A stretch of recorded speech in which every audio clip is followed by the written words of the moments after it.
देखिए ऑक्सीजन जुड़ा है और ऑक्सीजन का जुड़ना ही क्या है आपका ऑक्सीकरण। ये वाला देखते हैं, ये दो तो समझ में आ गया है।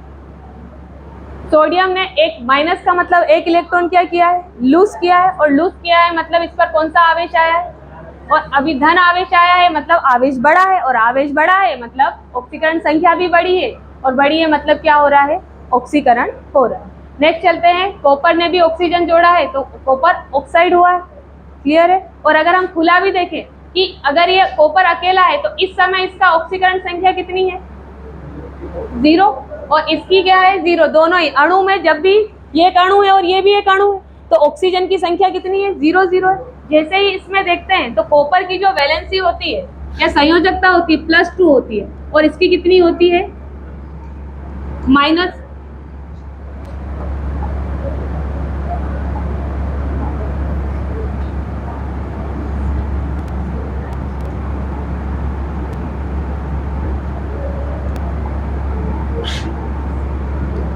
+2, और इसकी कितनी होती है -2। देखिए यहाँ कितना था 0, बड़ा है। ध्यान रखना हर चीज से हर वे से ध्यान रखना कि बढ़ रहा है मतलब क्या हो रहा है कि इसका ऑक्सीकरण हो रहा है। क्लियर है, ऑक्सीकरण समझ में आया। अब चलते हैं नेक्स्ट वाली पे, आपका है अवकरण। क्लियर है, अब अवकरण को पहले इस वे में समझ लेते हैं फिर इधर जाते हैं।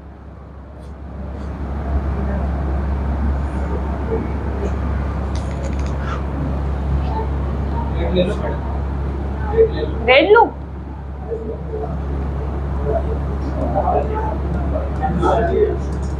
रिडक्स, ठीक है। और इसी को हम क्या कहते हैं अवकरण। नाम याद रखना अवकरण, और एक और इसी का नाम क्या है तो इसे ही हम क्या कहते हैं अपचयन कहते हैं। और कोई भी रिएक्शन होती है तो दोनों ही रिएक्शन इसमें क्या है साथ साथ होती है, मतलब रिडॉक्स रिएक्शन अपचयन उपचयन दोनों ही साथ होता है। पहले हम समझ ले कि अवकरण मतलब कहना क्या चाह रहा है, जस्ट अपोजिट किसका ऑक्सीकरण। जो भी ऑक्सीकरण में चीजें होती है उसकी विपरीत किस में होती है अवकरण में होती है।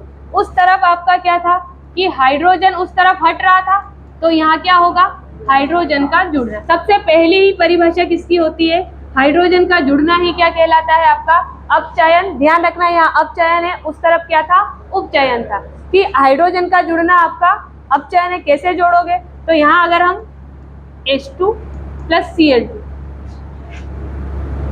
और यहाँ लिख दे सही है। अब देखिए क्लोरीन के साथ फिर से कौन जुड़ा है हाइड्रोजन, जुड़ गया हाइड्रोजन। तो यहाँ पर जो है हाइड्रोजन का जुड़ना ही क्या शो कर रहा है कि भैया इस वाले का क्या हुआ है रिडक्शन अवकरण या उपचयन हुआ है। पहली चीज क्लियर है। दूसरी चलते हैं किसकी ओर कि उस तरफ ऑक्सीजन जोड़ रहे थे, यहाँ क्या करना है ऑक्सीजन का हटना या त्यागना। तो ऑक्सीजन जब कोई चीज त्यागेगी तब भी वहां क्या होगा आपका अवकरण होगा। कोई से एग्जाम्पल दोगे आप लोग?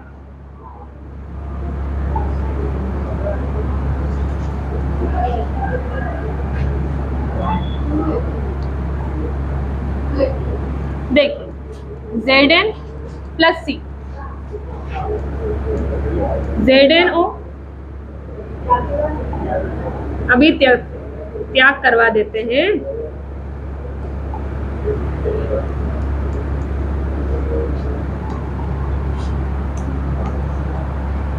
दिख रही है समीकरण, जिंक ऑक्साइड है, कार्बन है, अभिक्रिया के दौरान क्या हुआ है जिंक और साथ में क्या निकला है कार्बन मोनोऑक्साइड। 2 मिनट रिएक्शन को देखिए और मुझे बताइए कि क्या इसमें ओनली ऑक्सीकरण ही या अपचयन ही हो रहा है, अवकरण ही हो रहा है या कुछ और भी हो रहा है।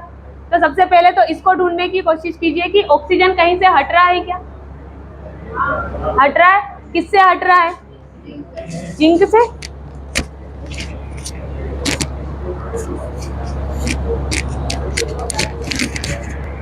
हट गया जिंक से। देखिए जब ऑक्सीजन आपका जिंक से हटा तो जिंक के साथ क्या हुआ है ऑक्सीजन दूर गया, तो जिंक का क्या हुआ है इस अभिक्रिया में रिडक्शन या अवकरण। यहाँ पर दोनों रिएक्शन साथ में दोनों समझते। कार्बन अकेला था और आगे जाके कार्बन के साथ क्या जुड़ गया है ऑक्सीजन। तो यहाँ पर जो हुई है रिएक्शन वो पिछली वाली रिएक्शन के अकॉर्डिंग क्या हो गया है, इसका ऑक्सीकरण हो गया। क्लियर है कि कहीं कहीं पर दोनों ही साथ में होगी, अलग भी हो सकती है, पर यहाँ दोनों ही साथ में, जिंक ऑक्साइड के साथ जिंक के साथ ऑक्सीजन हट गया है, मतलब कौन सी रिएक्शन हुई है आपकी, अवकरण अभिक्रिया हुई। क्लियर है इतना? आगे चलते हैं और क्या हो रहा है। तो इसमें इलेक्ट्रॉन का क्या होता है, लाभ होता है। अब इलेक्ट्रॉन का लाभ का मतलब तो देखिए, एक रिएक्शन सुनी होगी आपने Na+Cl और बन जाता है ये क्या, NaCl होता है। इसके पास बाहरी इलेक्ट्रॉन 1 होता है और इसके पास कितने होते हैं, तो 7 होते हैं। क्लोरीन का जो नंबर होता है, परमाणु क्रमांक कितना, 17, और उसके अकॉर्डिंग पहले वाले में कितना, 2, दूसरे वाले में 8 और पीछे वाले में कितना, और इसको कंप्लीट करने के लिए कितने की, 1 की आवश्यकता है, ये देता है। और ये जैसे ही देगा तो इसके पास इलेक्ट्रॉन आएगा, और आएगा मतलब आवेश कौन सा आ जाएगा, माइनस। क्लियर है? और माइनस है मतलब इलेक्ट्रॉन ले रहा है, इलेक्ट्रॉन ले रहा है मतलब क्या हो रहा है, अवकरण होगा। फिर नेक्स्ट चलते हैं, ऑक्सीकरण संख्या इसमें क्या होती है, घटती है। अभी समझो कि न्यूट्रल है मतलब 0 है 0, और यहाँ पर इसकी है +1 और इसकी है -1। 0 से -1 में जाते हैं तो घटता ही ये चीज, और घट रही है मतलब क्लोरीन के साथ क्या हो रहा है, अवकरण या अपचयन हो रहा है। क्लियर है इतना? तो सारी चीजें देख लेते हैं, हाइड्रोजन का जुड़ना, ऑक्सीजन का हटना, इलेक्ट्रॉन का लाभ या जुड़ना, और लास्ट है इसमें ऑक्सीकरण संख्या जब घटती है तो सारी चीजों में क्या होता है, आपका अपचयन होता है। इक्वेशन से देखिए, कॉपर ऑक्साइड है आपका, साथ में क्या है, H2, कॉपर के साथ से क्या हटा है, ऑक्सीजन, तो कॉपर का क्या हुआ है, अवकरण हुआ है। फिर इसमें चलिए, क्लोरीन के साथ एक इलेक्ट्रॉन जुड़ा है तो क्या हो गया है, क्लोराइड आयन बना है, और आयन का अभी बता दिया है कि जब भी किसी तत्व या परमाणु पर आयन या आवेशित हो जाता है तो उसे हम आयन कहते हैं। तो पहले एक क्लोराइड था, अब क्या हो गया है, आयन बन गया है, और इलेक्ट्रॉन जुड़ा है इसके साथ, तो वही कौन सा होगा, अवकरण अभिक्रिया होगी। अब चलते हैं रिडॉक्स की ओर।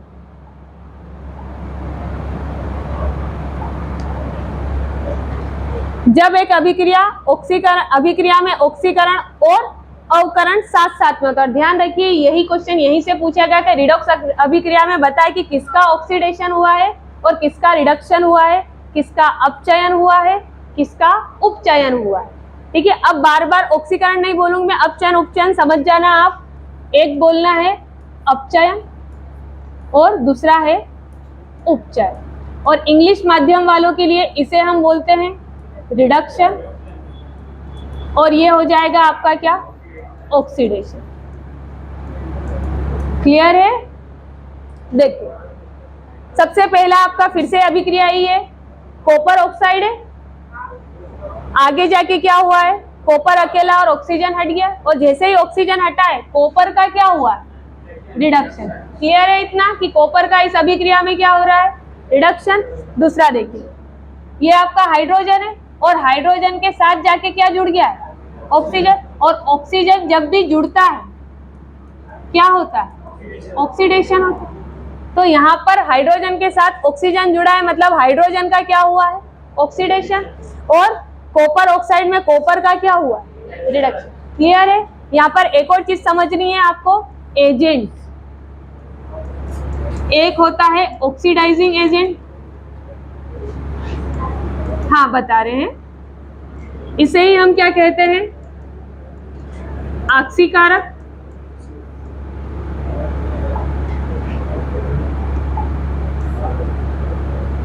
और दूसरा होता है रिड्यूसिंग एजेंट, या इसे ही हम अवकारक। ध्यान रखना, पीछे कारक लगा है मतलब एजेंट लगा है, कि अवकारक कहते हैं। पहले मुझे बताया अपचयन उपचयन समझ में आया, क्योंकि अब आप कंफ्यूज होने वाले हो। ठीक है, वो समझ में आ गया। इस रिएक्शन से ये भी समझ में आ गया कि इसमें रिडक्शन किसका हो रहा है, ऑक्सीडेशन किसका हो रहा है। अब चलते हैं कि कहानी में थोड़ा सा ट्विस्ट आएगा, वो अभिक्रिया जिसमें किसका, जिस भी पदार्थ का रिडक्शन होता है, क्या होता है, रिडक्शन होता है, उसी एजेंट को क्या कहा जाता है, ऑक्सीडाइजिंग एजेंट कहा जाता है। जस्ट विपरीत, कि जिसका क्या हो जाए, रिडक्शन, उसी को क्या कहते हैं, ऑक्सीकारक कहते हैं। और फिर चलते हैं इस तरफ कि जिसका क्या हो, ऑक्सीडेशन, या जिसका ऑक्सीकारक करण होता है उसे हम क्या कहते हैं, अवकारक है। क्लियर। अब देखिए रिएक्शन में लिखा है आपके पास, कॉपर था, ऑक्सीजन हटी तो क्या हो रहा था, रिडक्शन, और उसी को हम क्या कह रहे हैं, रिड्यूस हो रहा है, और रिड्यूस हो रहा है तो एजेंट कौन सा होगा, ऑक्सीडाइजिंग। क्लियर है, उल्टा है। फिर हाइड्रोजन था, कौन जुड़ रहा था, ऑक्सीजन, और ऑक्सीजन जुड़ने के कारण हो क्या रहा था, ऑक्सीडेशन। लेकिन एजेंट में अगर नाम लेंगे तो कौन सा एजेंट कहलाएगा, रिड्यूसिंग एजेंट। क्लियर है कि रिड्यूसिंग एजेंट की विपरीत जिसका ऑक्सीकरण होता है वही एजेंट कौन सा कहलाता है, रिड्यूसिंग, या अगर हिंदी में कहें तो अवकारक, और जिसका अवकरण होता है वही क्या कहलाता है, ऑक्सीकारक कहलाता है। और यहाँ पर यही हिंट दिए आपको कि अभिक्रिया में जिसका अवकरण होता है उसे क्या कहा जाता है, ऑक्सीकारक, और जिसका ऑक्सीकरण होता है उसे क्या कहा जाता है, अवकारक कहा जाता है। क्लियर है कि अवकारक किसे कह रहे हैं। एक और रिएक्शन है मेरे पास, इसमें मुझे बताए कि किसका ऑक्सीकरण हुआ है और किसका नहीं, और ये किसका सूत्र है। पहले तो मुझे ये बता दे कि ये कुछ सूत्र दिख रहा है, तो यहाँ पर क्या लिखा है, जंग है, और ये पूछा जाता है जंग का लगना कौन सी रिएक्शन है या कौन सी अभिक्रिया है, तो कौन सी है, रासायनिक तो है, उसी के साथ कौन सी है, रिडॉक्स है। थोड़े बड़े हो जाओ, रासायनिक तो हो गया, बचपन से पढ़ रहे हैं, पढ़ाई दिया है कि जंग का लगना, पर उसमें भी रासायनिक अभिक्रिया में भी कौन सी रिएक्शन है, तो कौन सी रिएक्शन है आपकी, रिडॉक्स रिएक्शन होती है।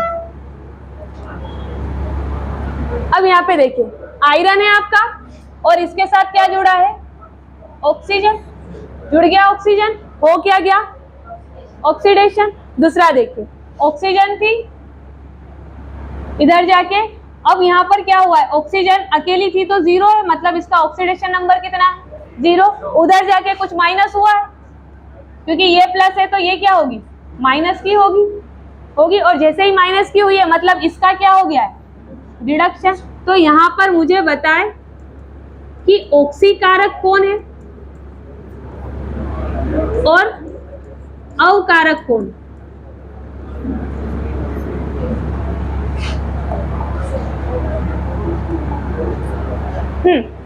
यहाँ मुझे बताइए, अभिक्रिया अभी सामने है आपके, ऑक्सीडेशन रिडक्शन लिखा है पहले से, हिंट पहले से ही मिल चुकी है आपको।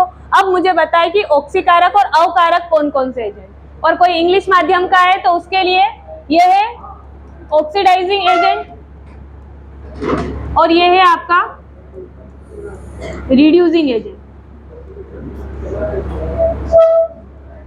बता पाएंगे क्या, ऑक्सीजन ऑक्सीकारक है और अवकारक कौन हुआ, जिसका ऑक्सीडेशन हुआ। क्लियर है, बता देंगे। और आपको समीकरण ऐसी दी जाएगी और बोलेगी निम्न अभिक्रिया में बताओ अवकारक या रिड्यूसिंग एजेंट कौन है, तो ध्यान रखिएगा। और ऑप्शन में कुछ ऐसे ही, ऑप्शन में ऐसा मिल जाएगा आपको, ए ऑप्शन मिल जाएगा आयरन, या जिसे हम कहेंगे लोहा, बी ऑप्शन मिलेगा, और क्या पूछा है मैंने, अवकारक। फिर दूसरा ऑप्शन मिल सकता है आपको जल, तीसरा ऑप्शन मिल जाएगा आपको ऑक्सीजन,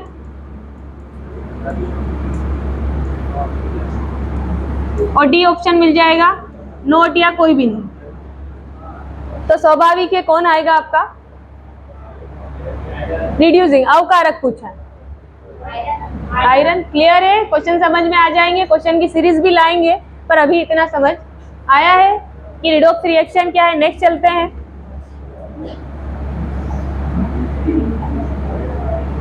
ऑक्सीकारक, वैसा पदार्थ जिसमें इलेक्ट्रॉन कौन सी क्षमता, ग्रहण करने की क्षमता होती है, उसे हम क्या कहते हैं, ऑक्सीकारक। सभी ध्यान रखना कैसे क्वेश्चन आएगा, हो सकता है ये ना पूछे, पूछ ले सभी अधातुएं होती है, तो क्या होती है, सभी अधातुएं मुख्य रूप से आपकी क्या मिलेगी, ऑक्सीकारक का कार्य करती है, लेकिन अपवाद भी है।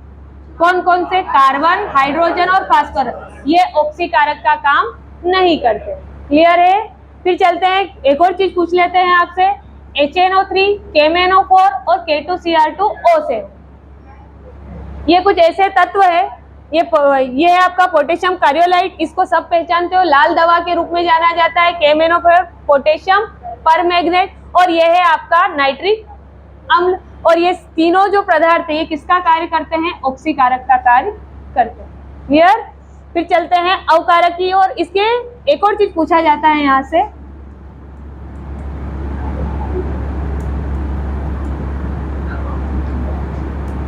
ऑक्सीकरण संख्या, और इसमें ऑक्सीकरण संख्या एक क्रोमियम की पूछी जाती है, इसमें Mn की पूछी जाती है, और इसकी में किसकी पूछी जाती है?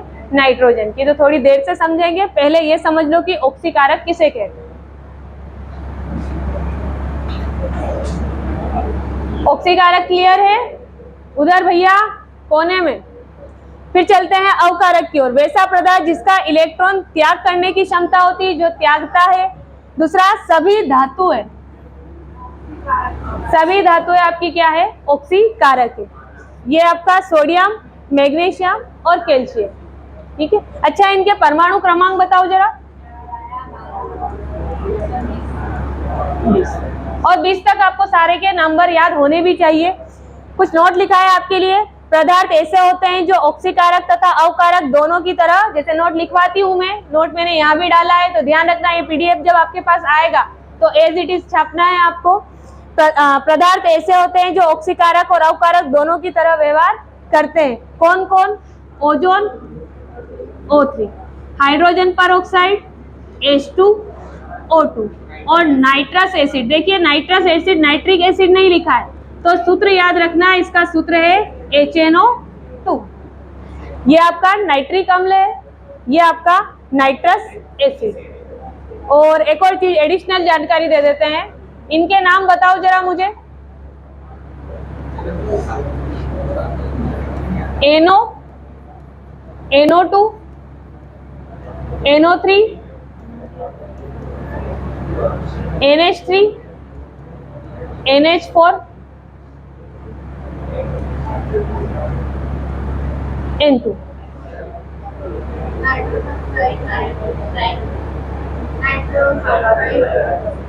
भैया थर्ड नंबर वाले टेबल पर पहला नंबर बता दो।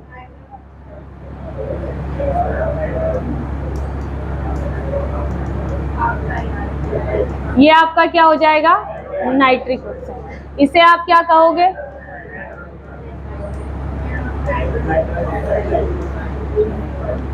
इसे हम क्या कहेंगे? नाइट्रेट। पौधा नाइट्रोजन किस रूप में लेता है?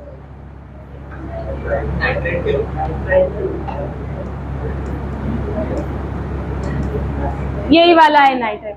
ये है आपका अमोनिया, ये है आपका। अब ध्यान रखना, यहाँ पर जब मैं डेटिव बॉन्डिंग पढ़ाऊंगी आपको, कोवेलेंट वाली, कोऑर्डिनेटिंग वाली, तब बताया जाएगा कि ये बना कैसा है। अभी सिर्फ याद रखिए अमोनियम आयन। कौन सा आयन है ये? Ammonium ion. और इससे भली भांति परिचित होंगे आप। ये आपका नाइट्रस ऑक्साइड है, और लाफिंग गैस के रूप में भी किसका प्रयोग किया जाता है? तो यही इसी का प्रयोग।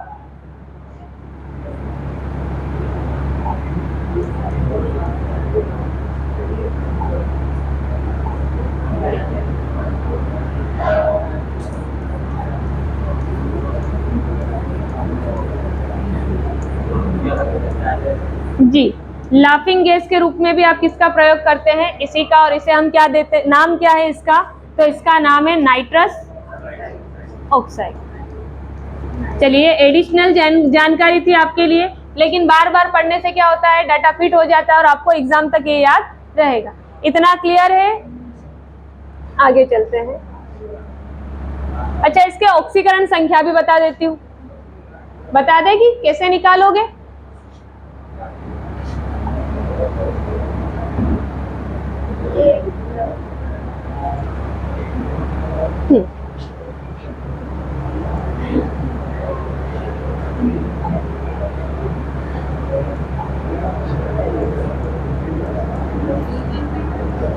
देखिए आपके पास क्या है, HNO3। उसके लिए एक और चीज जानकारी, अगर बीच वाले का निकालना है तो आगे पीछे वालों की हमें पता होनी चाहिए कि वैलेंसी क्या है।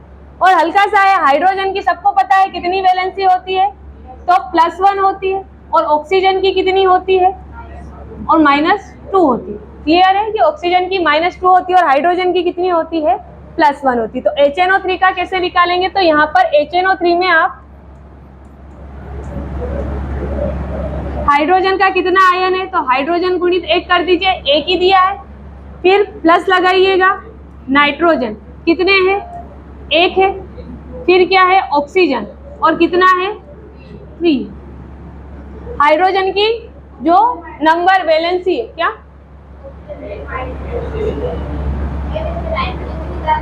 हाँ, तो हाइड्रोजन की जगह भी पुट करना पड़ेगा ना, ठीक है, कर दूं पुट। देखिए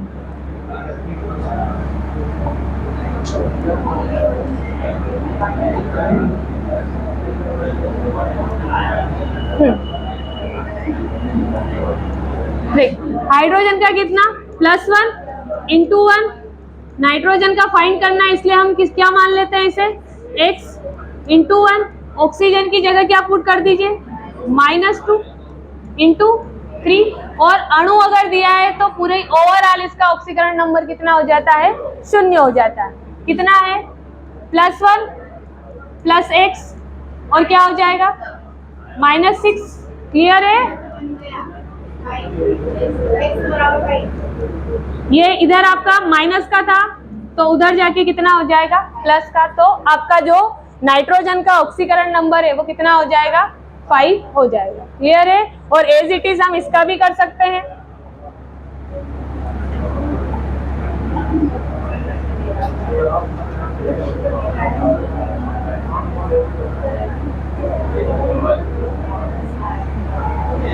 KMnO4 का निकाल के बता पाओगे क्या आप, उधर से भैया लोगों से भी आवाज आ जाएगी। क्लियर है, निकाल लोगे, रफ कर दूं,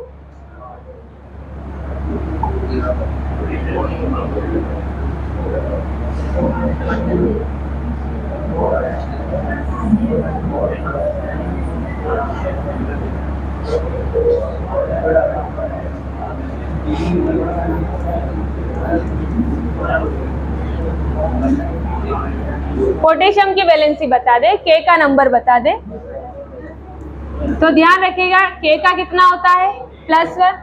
Mn आपको निकालना है, इसको x मान लीजिए, और ऑक्सीजन कितना है, तो एज इट इज -2 है। सीधा लिख देती हूँ मैं, K बराबर कितना हो जाएगा आपका, 1 है, तो प्लस है। हाँ, किसी ने बता भी दिया एग्जैक्ट निकाल के कि मैडम क्या लिख दीजिए, x बराबर 7 लिख दीजिए। कैसा आया है, K की वैल्यू 1 है, प्लस करके Mn निकालना है, x लगा दीजिए, और ऑक्सीजन का कितना है, -2 के साथ कितना है, 4, और इक्वल टू में कितना लिखना है, तो 0 लिखना है। आगे चले तो 1 + x, और माइनस कितना है, 8, और 0 माइनस हो जाएगा, x की वैल्यू कितनी हो जाएगी, 7 है। तो ध्यान रखना, नहीं भी अगर निकालना नहीं भी आता है तो रट लीजिएगा कि x = कितना है, और आसान है निकालना, आप आसानी से निकाल सकते हो। तो घर के लिए है आपका, अब किसका निकालना है आपको, K2Cr2O7 में क्रोमियम का आपको निकाल कर लाना है कि उसका कितना नंबर होता है। लास्ट बचा है, पढ़ा के ही छोड़ूंगी, ऊष्माक्षेपी, कल देखिए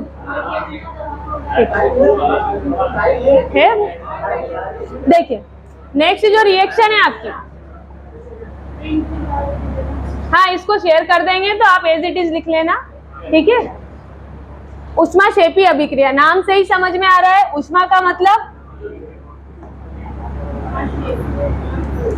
हीट, और क्षेपी का मतलब होता है निकलना, कि वह अभिक्रिया जिसमें किसका उत्सर्जन हो, हीट का। और ध्यान रखना, कहीं कहीं हीट ना देकर वो आपको क्या दे देगा, कि वह अभिक्रिया जिसमें ऊर्जा का उत्सर्जन होता है। और जब हम खाना खाते हैं और उसके दौरान जब हमें हीट मिलती है, ऊर्जा मिलती है, तो वह कौन सी अभिक्रिया है, ऊष्माक्षेपी हुई या शोषी हुई, तो ध्यान रखिएगा कि जब भी अभिक्रिया होती है और जब अभिक्रिया के उत्पाद के साथ साथ एक और चीज में क्या हीट या ऊर्जा का उत्पादन होता है, तो वही अभिक्रिया कौन सी कहलाती है? आपकी ऊष्माक्षेपी अभिक्रिया कहलाती है। रिएक्शन देख लेते हैं। जो मीथेन है आपका, वो जब ऑक्सीजन की उपस्थिति में दहन होता है उसका, तो कार्बन डाइऑक्साइड H2 और साथ में क्या निकलता है?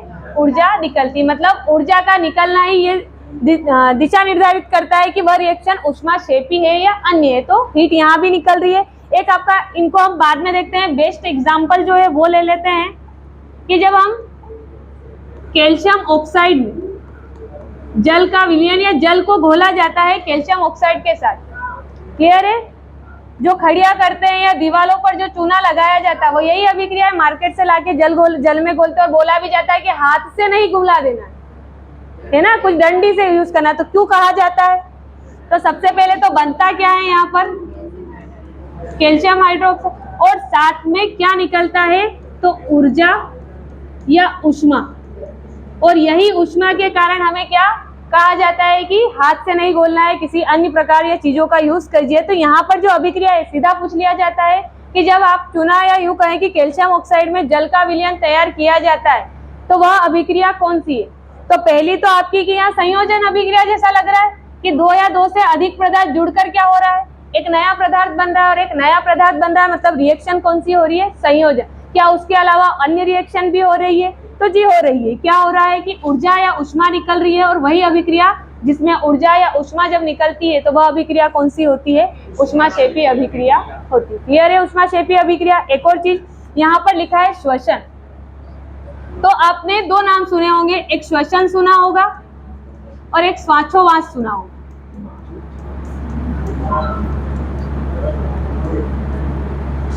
इंग्लिश में इसको रेस्पिरेशन कहते हैं और यह है आपकी ब्रीथिंग। इस टर्म को हिंदी से ज्यादा इंग्लिश में अच्छे से समझ में आती है। अब ब्रीथिंग मतलब समझ जाओगे मैडम, ऑक्सीजन लेना और CO2 छोड़ना क्या कहलाता है? ब्रीथिंग। और ये जो है रेस्पिरेशन, तो ये कुछ अलग हो गया कि जब भी श्वसन के दौरान जो ऑक्सीजन हम लेते हैं और वही ऑक्सीजन जब किसके साथ जुड़ के आपके ग्लूकोज के साथ अभिक्रिया करती है, जो हम खाना खाते हैं तो खाने में लास्ट एंड प्रोडक्ट हमारा कार्बोहाइड्रेट के साथ क्या बच जाता है? ग्लूकोज। और वही ग्लूकोज किसके साथ? ऑक्सीजन के साथ जब टूटता है या विघटित होता है तो कार्बन डाइऑक्साइड, जल और साथ में लार्ज मात्रा में या लार्ज अमाउंट में आपका क्या निकलता है? ऊर्जा निकलती है। और ये क्वेश्चन यहाँ से एक और पूछा जाता है कि कितनी ऊर्जा निकलती है? तो कितनी? 38 ATP या 38 ATP के समथिंग आपको ऊर्जा मुक्त होती है। और यह भी अभिक्रिया कौन सी है? तो यह भी अभिक्रिया कौन सी है? रासायनिक के साथ साथ ऊष्माक्षेपी अभिक्रिया होती है। दूसरा बिना बुझा चूना, यही वाला है कि जल के साथ जब विलयन तैयार करते हैं तो कौन सी अभिक्रिया होती है? तो कौन सी होती है? ऊष्माक्षेपी। और लास्ट एक और है, ये ओरली पूछ लेते हैं आपसे। यूं कहे कि सीधा लिखा होता है कि वनस्पति का विघटन। और आपने देखा होगा जो गोबर वगैरह होते हैं, जो फल वगैरह पत्तियां होती है, और जब वो एक जगह इकट्ठा कर दिया जाता है और जब वो सड़ता है और जब उसको खेतों में डाला जाता है तब वो भाप जैसा भाप निकलती है उसमें से। कभी खेत वगैरह गए हो, ऐसी कुछ फीलिंग आई हो तो वहां पर देखिए कि वहां भी जब कंपोस्ट तैयार होता है तो कौन सी रिएक्शन होती है? तो कौन सी रिएक्शन होती है? ऊष्माक्षेपी। मतलब लार्ज अमाउंट में वहां भी ऊर्जा निकलती है और वो गर्म भी होता है तो वहां कौन सी अभिक्रिया होगी? तो वहां भी कौन सी अभिक्रिया होगी? ऊष्माक्षेपी अभिक्रिया होगी। तो ये कुछ उदाहरण है जो आपकी एग्जाम पॉइंट ऑफ व्यू से आपको हेल्प कर सकते हैं। तो पढ़िएगा इसको, नेक्स्ट का कल देखेंगे हम, और ये आपको शेयर कर दिया जाएगा।